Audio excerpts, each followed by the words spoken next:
Alright, so in our last video we changed a lot of colors.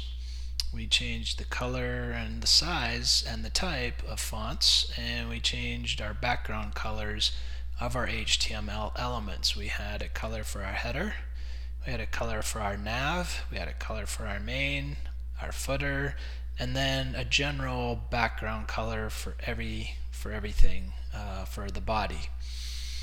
Next, you'll notice that we've got some issues. Now, we've centered some text in these three areas. We're going to keep this over to the left, but what we're not liking is that it's all the way to the left. You can see that there isn't any type of padding whatsoever here. Also, we're seeing that there's some gaps in certain areas that we can also get rid of. The reason why you're seeing some things there already is because there are what are called default styles.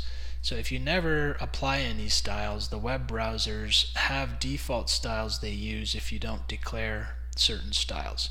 So in many cases you have to declare a style, otherwise the browser is going to do what it wants to do. So let's go ahead and change some of these things. For starters, we're going to change the margins for our body. So we have our body up here, and we are going to add another style called margin, and we're just going to set everything to 0.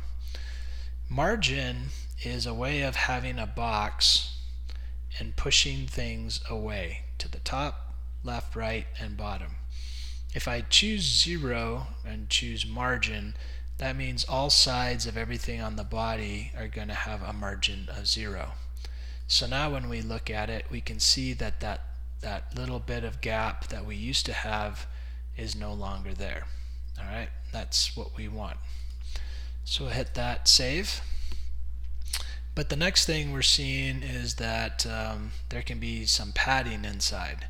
So let's also set our padding for everything in the body to 0. And we'll hit save and go look at the live view of that. And that didn't really change a whole lot, but if there was any padding, it's now gone. Alright? And that's padding and that's margin. Next, let's go to our header, and we'll do the same thing. On our header, we want to have a margin of 0, and we'll set padding to 1 em. 1 em again means 1 times whatever your font size is, so that'd be 18 pixels. Now there's some strange code that we have to add anytime we add padding to an element. So you'll just have to add what I've got here, and that's going to be WebKit box sizing, and we're going to set that to border box. And once we type this in, I'll explain what this is and why we do it. But for now, you can type this in just as I'm doing for now.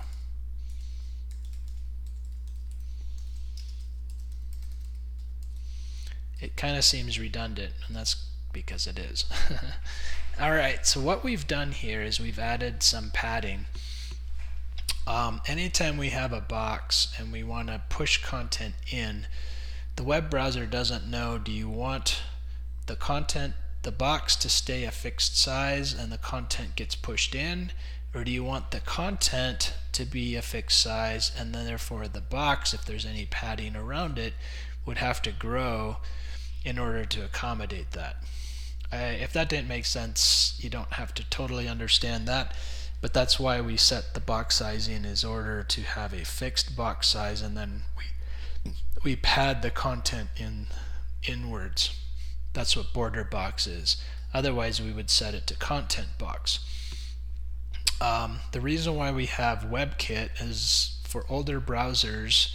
Some people have older computers with older softwares, and they don't understand this property because it's an older software. So this is kind of a newer thing, and so there are ways to fix it. for WebKit, this is to help fix it for older versions of Internet Explorer. Moz is for older versions of Firefox, and box sizing works for both Safari and Chrome and all the new softwares for web browsers. Both Safari and Chrome are rather new compared to Firefox and Internet Explorer, so quite often you don't see anything like this. And there's actually one other one if you really wanted to get fancy, and that would be for Opera. We would have O box sizing set to border box. Opera is a very seldom used web browser software, but it is still out there, so if you wanted to set the O box sizing, you could as well. We do this anytime we set padding greater than 0. If we have padding 0, then pretty much everybody gets what 0 is. There isn't any padding, so we don't have to declare whether it's a border box or a content box.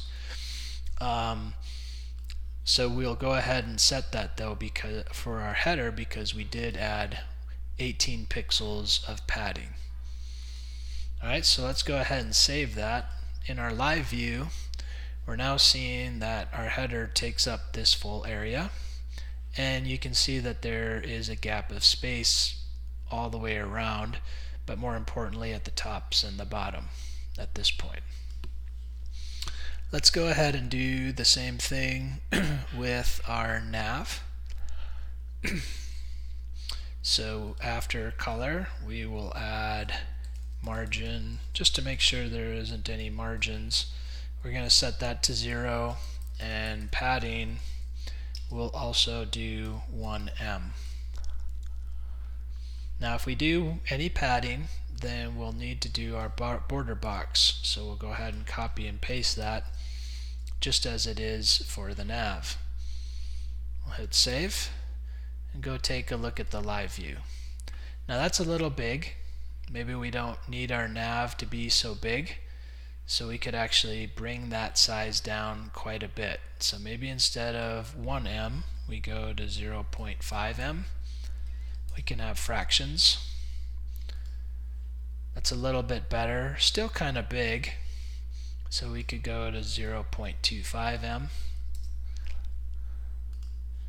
And that's looking alright. I mean, I could maybe even go a little bit narrower, but we'll be alright with that. Eventually this will be bigger too, because we're going to add an image for a logo, but not quite yet. Alright, so now that we've added that, I'll probably want to do my footer in the same fashion. So let's just go ahead and copy all of this code, and for the sake of repetition on my footer, we'll copy and paste the margin, padding, and the box sizing. We'll hit save, and we'll look at live view, and sometimes, let's see, did we do everything the same? Looks like we did everything the same, but it doesn't seem like it pushed it up the same size. So we'll come back to the footer later maybe. Maybe what we do is go ahead and just change the padding to 1em and hit save, come back to live view, and that's looking a little bit bigger. So that's looking alright. So we'll keep that. Now the other thing is the main. You can see that the margin is pretty close, or there is no padding in the main yet. We're in the main right here. So let's add some padding to, well, we can do margin 0 here as well. In case there were any margins in there, we're going to get rid of them. And then we'll add our padding. And let's give this a pretty healthy padding of 2em, so that's going to be 36 pixels. And once again, I have to copy and paste the border box anytime we have padding. And we'll hit save. And now you can see that there's a nice space for our content. So this is looking pretty good. We've got our backgrounds, I got some colors, starting to look a little bit like a website. Alright, so the next thing we're going to do is you can see that right now the entire website is going full width. That's the default. So if we want to contain this to a narrow column, we're going to just do a simple one column website. There's a way to do a custom div tag that contains this and centers it on our page. So that's what we'll do in our next video.